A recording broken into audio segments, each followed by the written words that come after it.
नमस्कार, news plus Rajasthan में आपका हार्दिक स्वागत है। आप देख रहे हैं आज हम आए हैं ज्योति नगर के स्थाई कैंप में। महंगाई राहत शिविर यहाँ चल रहा है और हमारे साथ आज जो हैं वो हैं भरत मेघवाल जी, जो वार्ड 147 के पार्षद भी हैं और आपने कई डिबेटों में इनको देखा भी होगा। आज हम बात करेंगे इनसे सरकार की कार्यप्रणाली को लेकर, महंगाई राहत शिविर को लेकर और जिस प्रकार से मायानगर विधानसभा क्षेत्र में कार्य हैं उनको लेकर। नमस्कार भरत जी। नमस्कार सुमित जी। इनकी प्रशंसा भी हो रही है आपकी विधानसभा को लेकर, लेकिन कहीं ना कहीं हम देख रहे हैं महंगाई राहत कैंप लगने के बाद लोगों में और ज़्यादा एक उत्साह आया है सरकार के प्रति काम को लेकर। आपको क्या लगता है? निश्चित तौर पर सुमित जी, देखिए जिस तरीके से हमने देखा भारतीय जनता पार्टी ने महंगाई से कमी की बात लेकर वो केंद्र में सरकार बनाई और उसके बाद निरंतर रूप से आप देखिए किस तरीके से उन्होंने रसोई गैस के दामों को बढ़ा दिया, किस तरह से पेट्रोल के दाम को बढ़ा दिया, किस तरीके से हर एक छुटमुट जो भी चीज़ें थी उस पर जीएसटी लगा दी। तो महंगाई से जो जनता त्रस्त थी, कोरोना जैसे समय पर, अभी 2 साल पहले आपने देखा लोगों की आजीविका ख़त्म हो गई, उनका जो जीवन यापन करने का था पैसा, वो भी पैसा ख़त्म हो गया। उस समय जब महंगाई से जब मार भारतीय जनता पार्टी उनको दे रही थी, तब ये राजस्थान के कांग्रेस के माननीय मुख्यमंत्री अशोक गहलोत जी थे जिन्होंने उनको राहत देने का काम किया। और राहत देने की तर्ज पर आप देखिए जो 10 योजनाएं राहत महंगाई कैंप में चला रखी है, जिसमें उन्होंने सबसे पहले महिलाओं को जो चीज़ चाहिए थी वो रसोई गैस सिलेंडर 500 रुपये में करने का काम किया है। इसके अलावा जो NFSA खाद्य सुरक्षा, जो कि कांग्रेस सरकार की देन है, राइट टू फूड कांग्रेस की UPA सरकार ने दिया था, जिसकी वाहवाही आज केंद्र सरकार बड़े बड़े नामों के साथ लेती है, उसमें अन्नपूर्णा योजना लगाकर उनको आटा, तेल, चाय, चीनी एक रियायती दाम पर और निःशुल्क तरीके से देने का काम माननीय मुख्यमंत्री जी कर रहे हैं। भरत जी, आप बात तो काफ़ी योजनाओं की करते हैं। योजनाएं हमने देखा पहले भी चली काफ़ी और जिसके अंतर्गत बड़ी बड़ी योजनाएं भी थी, लेकिन वो वोट में कन्वर्ट नहीं हो पाई। 21 सीटों पर रह गई आपकी सरकार मात्र। इस बार योजनाएं काफ़ी हैं, लेकिन हम देख रहे हैं फूड है, पायलट कैंप अलग नज़र आ रहा है, गहलोत खेमा अलग नज़र आ रहा है, बयानबाजी हो रही है हुलजुलूल। तो लगता है सरकार आएगी? नहीं, निश्चित तौर पर देखिए हमने पिछले 4.5 साल में ऐसे अनेकों काम किए हैं। अगर आप देखें तो 4.5 साल में राजस्थान एक ऐसा प्रदेश था जो कोरोना में बड़े मैनेजमेंट के लिए काम में आया। यहाँ पे फ्री वैक्सीनेशन हमने किया। आर्थिक विकास दर की बात करें तो आज राजस्थान टॉप पर है। और अगर अभी हम कुछ दिन पूर्व ही देखें तो राजस्थान पहला राज्य है जिसमें फ्री जो डिस्ट्रीब्यूट हो रही है मेडिसिन वो है। महिलाओं के लिए उड़ान योजना का हमने किया, जिसमें 800 करोड़ सैनिटरी नैपकिन के लिए दिया। इसके अलावा महिलाओं के लिए हमने परिवहन में छूट दी है।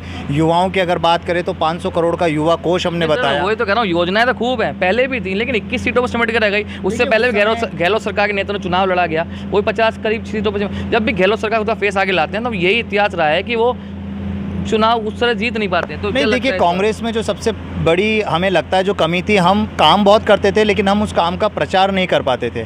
और भारतीय जनता पार्टी काम कुछ करती नहीं है लेकिन प्रचार 4 गुना ज़्यादा करती है। उस चीज़ को हमने समझा। और रही बात देखिए 2013 की, तो उस समय जो एक मोदी इफेक्ट था वो आपने देखा केवल राजस्थान नहीं पूरे देश के अंदर था। जिस तरीके से झूठी बयानबाजी, जो मार्केटिंग का अभी मैं आपको बात बता रहा था, झूठी बखानबाजी, जुमलेबाजी, जिसमें उन्होंने खुद ने, अमित शाह जी ने स्वीकारा था कि वो सिर्फ जुमले थे। चुनाव 15 लाख देना, बुलेट ट्रेन ले आना, 2022 तक सबको आवाज़ दे देना, 35 रुपये में पेट्रोल ले आना, 350 रुपये में गैस सिलेंडर ले आना, वो आज यथार्थ सबको पता है कि किस तरीके से जुमलेबाजी की थी। तो अब इस तरह का कोई काम होने वाला नहीं है। और प्रचार प्रसार की अगर बात करें तो आप देखिए आज जन जन तक, अगर राजस्थान के अंतिम छोर पर बैठा भी व्यक्ति कोई है, उसको ये पता है कि आज राजस्थान की कांग्रेस सरकार किस तरीके से उनको सहायता प्रदान कर रही है, किस तरीके से OPS स्कीम एक ऐसी स्कीम है। आप देखिए जो महाराष्ट्र के अंदर लोग धरने पर बैठे हुए हैं, राजस्थान के OPS स्कीम की तर्ज पर हिमाचल हमने जीता, कर्नाटक हमने जीता, और अब छत्तीसगढ़, मध्य प्रदेश और राजस्थान की बारी है। सरकारी कर्मचारी सारे खुश है, महिला खुश है, युवा खुश है, किसान खुश है। 2000 यूनिट हम फ्री दे रहे हैं, 100 यूनिट हम अभी और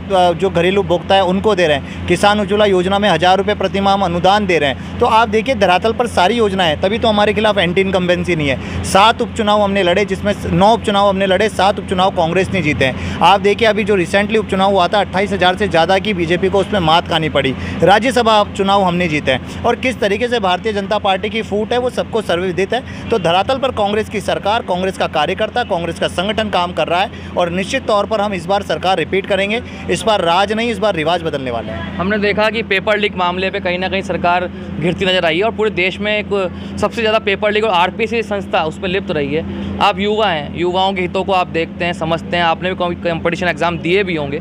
तो इन सब के बीच जब एक पेपर लीक होता है और इस तरह की सरकार मौन रहती है, विपक्षी दूसरे मतलब आगे पार्टी के खेमे को, पायलट सरकार में साहब को उसकी धरना करना पड़ता है, कहाँ तक उचित मानते हैं आप? नहीं, देखिए बिल्कुल, अगर युवाओं के साथ इस तरह का कोई काम होता है तो दिल तो दुखता ही है और सरकार का भी दुखा है। और रही बात पेपर लीक के, तो आप देखिए राजस्थान ही एक ऐसा राज्य है जहां पेपर लीक के मामले में कानून बनाया गया, जहां पेपर लीक मामले में जो अपराधी थे उनको पकड़ा गया, उन्हें सलाखों के पीछे ले आया गया। और मुख्यमंत्री जी खुद ये कहते हैं कि ये घटना इस तरह की है जिनको रोका नहीं जा सकता, लेकिन इस पर लगाम लगाने का प्रयास पूरी सरकार कर रही है। और जिस तरीके से अभी आपने बताया, अभी 2023 के बजट में हमने 500 करोड़ युवाओं के भविष्य के लिए सुरक्षित करे, हमने युवाओं को एक मुश्त रजिस्ट्रेशन की बात करी, हमने युवाओं के लिए कानून बनाया, 3.25 लाख नौकरी राजस्थान की सरकार ने दी है। और इस तरीके से जब राजस्थान में युवाओं के लिए भारतीय जनता पार्टी उनको बरगलाने का काम कर रही है, तो माननीय मुख्यमंत्री जी उनको सही दिशा दिखा रहे हैं। और रही बात देखिए, जिस तरह के अभी मांग की जा रही है, आरपीएससी एक संवैधानिक संस्था है, ये संसद के अधीन बनती है। और जब आप कहते हैं कि जिसका बर्खास्तगी आप कहते हैं, तो राष्ट्रपति महोदय से उसका अनुमोदन किया जाता है, राष्ट्रपति महोदय उसकी स्वीकृति देते हैं। तो इस तरह के अनगढ़ बयान देकर अगर आप राजस्थान के युवाओं को भड़काने का काम करेंगे तो वो कभी नहीं भड़कने वाले। और कांग्रेस की सरकार ने युवाओं के हितों के लिए काम किया है। युवाओं के हितों के लिए हमने देखिए मेगा जॉब ऑफ़र लगाए, अभी मेगा जॉब ऑफ़र में उनको नियुक्तियाँ दे रही हैं। इसके अलावा अलग तरीके से इंदिरा गांधी क्रेडिट कार्ड के माध्यम से भी हम बेरोज़गारों को अपना व्यवसाय खोलने के लिए दे रहे हैं। हम अनुदान फ्री रोजगार गारंटी में दे रहे हैं, जिसमें आपको ब्याज नहीं देना पड़ेगा। तो इस तरीके से माननीय मुख्यमंत्री जी अनेकों तरह के काम कर रहे हैं युवाओं के लिए भी। पर जी, अब बात तो हो गई राजस्थान की, अब बात करेंगे अपने घर की, अपनी विधानसभा की। मायनगर विधानसभा क्षेत्र में आप काफ़ी समय से एक्टिव हैं, पार्षद के रूप में आपने काम भी किया है। लगता है कि जो विधानसभा की परिपाटी रही है, हमेशा कई वर्षों से एक ही तरह से परिणाम रहना, हारते जाना, अर्चना जी उस परिपाटी को तोड़ पाएंगे? जो भी जिसको भी टिकट मिलता है वो परिपाटी को तोड़ पाएगा? निश्चित तौर पर देखिए, अगर हम बात 2008 की करें तो उस समय हम चुनाव हारे थे।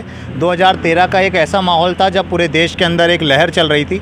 लेकिन अगर बात जब हम 2018 की करें तो आप देखिए मात्र 1700 जो वोट थे उससे डॉक्टर अर्चना शर्मा जी हारी थी। लेकिन उसके बाद भी अर्चना शर्मा जी घर नहीं बैठी और विकास की एक नए आयाम मालवीय नगर में स्थापित किया है। आप देखिए, जो पिछले 3 बार के विधायक हैं यहाँ पर और 7 बार से अपने आप को विधायक बताते हैं, अगर आप पिछले 35 साल से विधायक थे तो क्यों मालवीय नगर में आज भी हर जगह समस्याएं हैं? क्यों उन समस्याओं का समाधान नहीं हो पाया? 15 साल से आप कैबिनेट मंत्री भी रहे हैं, आप विधायक भी रहे हैं, आपकी सरकार भी रही है, आपकी सरकार रहते वक्त भी आपने काम नहीं किया। आज मालवीय नगर में कांग्रेस के पार्षद जीत के आए हैं, कांग्रेस का हर एक पार्षद अपने वार्ड में विकास के काम कर रहा है। कांग्रेस की सरकार, चाहे वो सड़क से संबंधित हो, चाहे वो ट्यूबवेल से संबंधित हो, चाहे वो अन्य विकास कार्यों से संबंधित हो, हर तरह के विकास कार्य कर रही है। आप देखिए, बजट को बढ़ा दिया गया है और डॉक्टर अर्चना शर्मा जी दिन रात, सुबह से लेकर रात तक सड़क पर जनता की सेवा करने के लिए जुटी हुई हैं। वो देखिए जिस तरीके से आज हर एक विधानसभा के अंदर, चाहे सड़क से संबंधित होगा, चाहे सामुदायिक केंद्र होगा, चाहे पट्टे होंगे, न जाने कितने ऐसे काम हैं जिनको उन्होंने करा है। आपको लगता है कि अर्चना जी को ही टिकट मिलना चाहिए? मतलब आप बता तो काम रहे हैं कि अर्चना जी को टिकट मिलेगा? नहीं, बिल्कुल देखिए, बाकी ये पार्टी का नीति है, पार्टी क्या चुनती है, लेकिन हमें लगता है कि अर्चना जी ने जिस हिसाब से काम किया है और पिछले 10 साल से वो जिस हिसाब से विधानसभा में मेहनत कर रही है, निश्चित तौर पर उनको टिकट मिलना चाहिए। और पूरी कांग्रेस की टीम, पूरा कांग्रेस का संगठन उनके साथ है। पर जी एक बात पूछनी चाहिए, अगर अर्चना जी से इतर कोई टिकट मिलता है तो आपको लगता है कि चुनाव बड़ा मुश्किल हो जाएगा? अर्चना जी चुनाव जीत सकती है? देखिए, चुनाव जीतने के लिए सबसे महत्वपूर्ण बात है आपका धरातल पर होना। और जब तक आप धरातल पर नहीं होते, आप संगठन से नहीं जुड़ते, आप जनता से नहीं जुड़ते, तो चुनाव जीतना बड़ा मुश्किल हो जाता है। और अगर किसी पैराशूट को उतारा जाएगा या किसी ऐसे व्यक्ति को उतारा जाएगा जिस व्यक्ति ने पिछले 5 साल में ना तो मालवीय नगर की जनता की सुध ली, ना मालवीय नगर के कार्यकर्ता की सुध ली, सिंबल पर एक आकर खड़े हो जाना ही चुनाव जीतने का माध्यम नहीं है। चुनाव जीतने के लिए आपको धरातल पर भी जानकारी होनी चाहिए, आपको संगठन में जानकारी होनी चाहिए, आपको जो लोगों की समस्याएं, उन समस्याओं के समाधान के लिए रोडों पर उतरना होगा। और वो अर्चना जी बखूबी कर रही हैं। लेकिन मैं यही कहूँगा कि किसी पैराशूट या किसी अनजान व्यक्ति को ना उतारा जाए, क्योंकि ये जो परिपाटी पिछले 15 साल से यहाँ पर चली आ रही है, जहाँ भारतीय जनता पार्टी जीत रही है, उस परिपाटी को हमको तोड़ना है और इस बार मालवीय नगर में कांग्रेस का विधायक जिता कर लेके आना है। तो ये थे हमारे साथ वार्ड 147 के पार्षद और सी स्कीम ब्लॉक के अध्यक्ष भरत मेघवाल जी। इन्होंने बताया कि इस प्रकार से पार्टी अच्छे काम कर रही है, कांग्रेस सरकार अच्छे काम कर रही है, लगातार नई योजनाएं निकाल रही हैं और मायनगर विधानसभा क्षेत्र में भी कई काम विकास के हुए हैं। इन सबको लेकर ही जो चुनाव है 2023 को में जाएंगे और निश्चित रूप से इनको भरोसा है कि कांग्रेस सरकार वापस रिपीट होगी। मैं सुमित दीक्षित और मेरे साथ कैमरे साथ देने थे विजय कनौजिया।